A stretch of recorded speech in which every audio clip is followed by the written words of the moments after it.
On July 16, 1999, the Kennedy legacy devastated America once again as they mourned the sudden death of John F. Kennedy Jr. The world first met JFK Jr., the only son of former U.S. President Kennedy, as a 3-year-old, bravely saluting his father's casket. That little boy grew up to embody the hopes of a generation, a future leader who could restore America's glory. The Kennedy family, often called America's royal family, had long been the icons of hope, resilience, and tragedy. Their tragic history only deepened the sense of sorrow surrounding JFK Jr.'s death, marking yet another dark chapter in a saga filled with heartbreak. On the night of the crash, JFK Jr. was en route to the wedding ceremony of his cousin Rory Kennedy, accompanied by his wife Carolyn Bessette and her sister Lauren Bessette. Piloting his private jet, a Piper Saratoga, he departed from New Jersey's Essex County Airport at 8:38 p.m.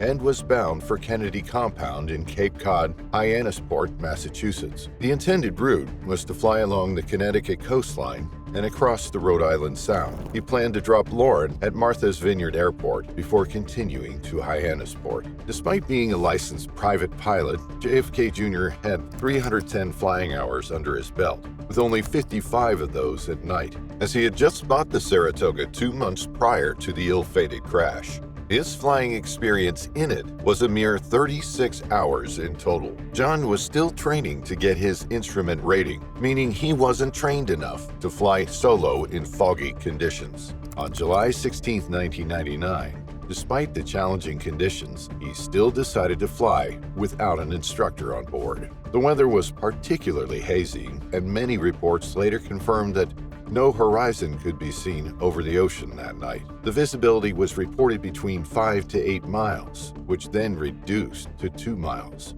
Nevertheless, he was cleared for visual flight rules, meaning he could fly using visual references around him. On the other hand, instrument flying rules would have required him to fly relying on instrument references only, and he wasn't trained enough for that. As they ascended into the night sky, they were soon caught in trouble. Reduced visibility, darkness, fog, and the pilot's struggle against flying over the ocean turned into a recipe for disaster. Exactly an hour after takeoff, the pilot was riddled with spatial disorientation due to deteriorating weather conditions and was unable to control the aircraft. The weather and light conditions were such that all basic landmarks were obscured, making visual flight challenging. With no horizon in sight, he tried descending the plane blindly. As a result, the plane plunged into the Atlantic. As the search efforts began, the nation held its breath, hoping for a miracle. After 5 days, when the wreckage was finally discovered just 10 miles off the coast, reality became a nightmare for everyone.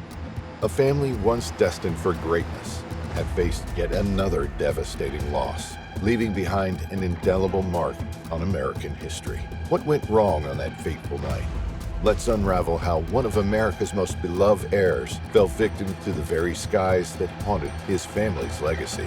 Before we dig deeper into the events that led to the 1999 Martha's Vineyard plane crash, subscribe to our channel, where we uncover the untold stories, iconic legacies, and heroic adventures of aviation history.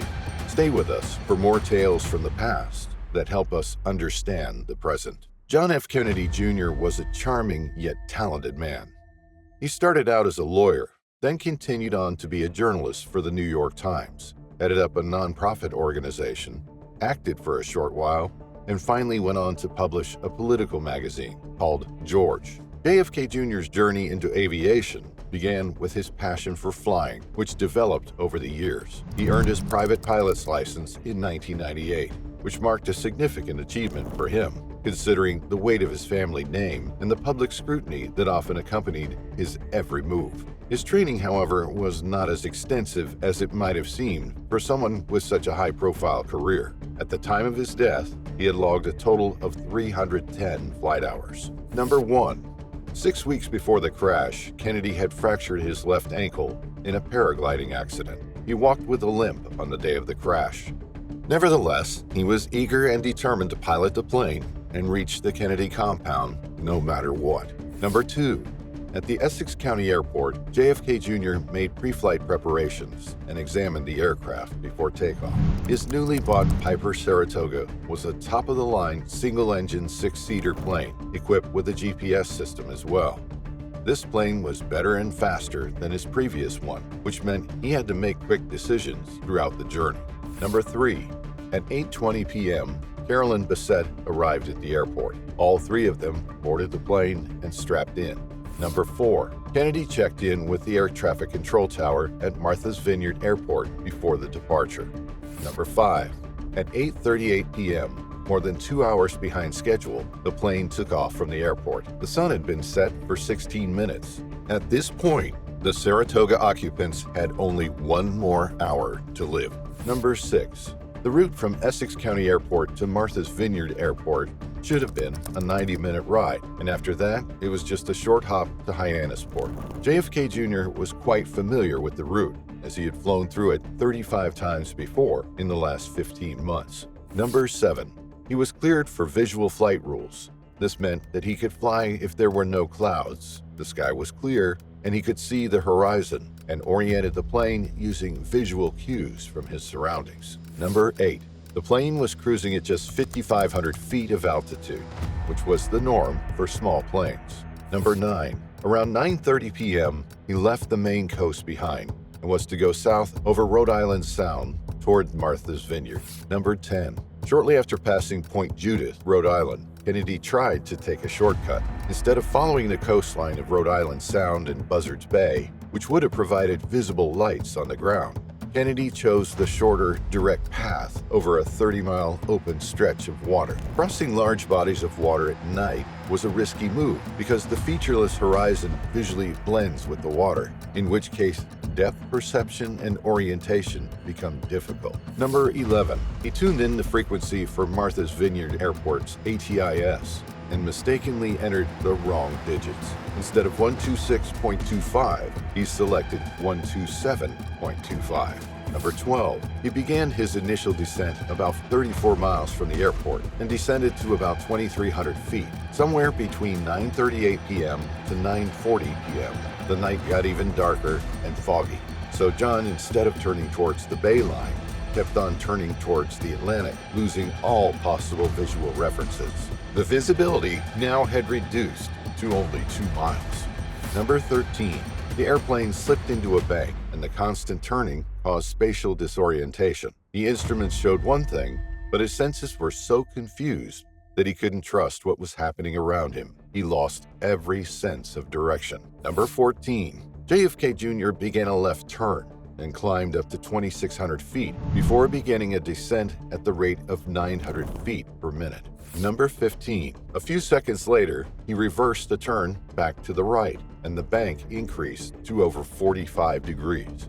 Number 16. As he continued to descend, the speed increased to over 160 knots, and the descent rate exceeded 4,700 feet per minute. Number 17. The aircraft spiraled down into the ocean, killing all 3 of them instantly on impact.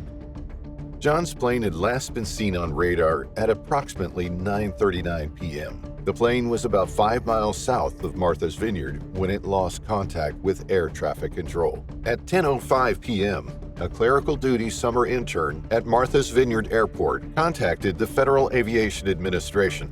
He informed them about Kennedy's failure to arrive, but concerns were quickly dismissed. July 17, 1999. At 2:15 a.m., the Kennedy family reported to the Coast Guard at Cape Cod about the situation, and a search operation commenced at 4 a.m. The search continued and covered a 1,000 square mile radius in the Atlantic Ocean. Despite these efforts, the plane and its passengers couldn't be found. July 18, 1999. Bill Clinton deployed specialized Navy search teams, including a salvage ship, to locate the wreckage on the ocean floor. July 19, 1999. Debris believed to be from the missing Piper Saratoga was located floating in the Atlantic Ocean. It included pieces of luggage and parts of the plane. This confirmed the approximate area of the crash site. July 20th, 1999. A NOAA vessel equipped with sonar technology identified the wreckage on the ocean floor. Approximately 116 feet underwater, about 10 miles off the coast of Martha's Vineyard.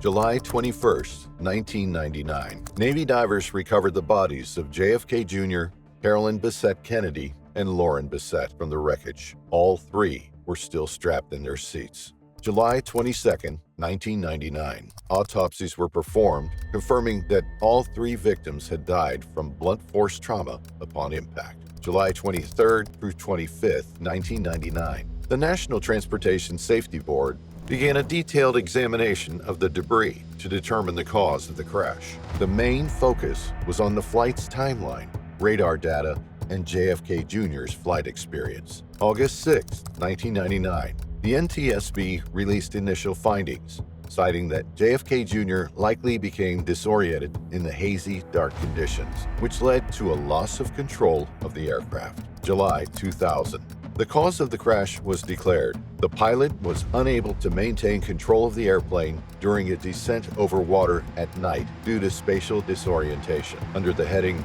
Spatial Disorientation, the report listed 6 examples: Coriolis illusion, graveyard spiral, inversion illusion, elevator illusion, autokinesis, the leans. It's been 25 years since the crash, but people still try to find answers and uncover the truths of that fateful night. What's clear is that the world lost a leader, a symbol of the future, and a beloved public figure, someone who had the potential to shape the destiny of a nation. JFK Jr. was a man of many capabilities, but that night nothing worked in his favor, and he was lost to the skies that had already taken his family members from him. Do you blame JFK Jr. for the air crash, or was the weather solely to blame for that incident? Do you also believe in the Kennedy curse? Let us know in the comments below.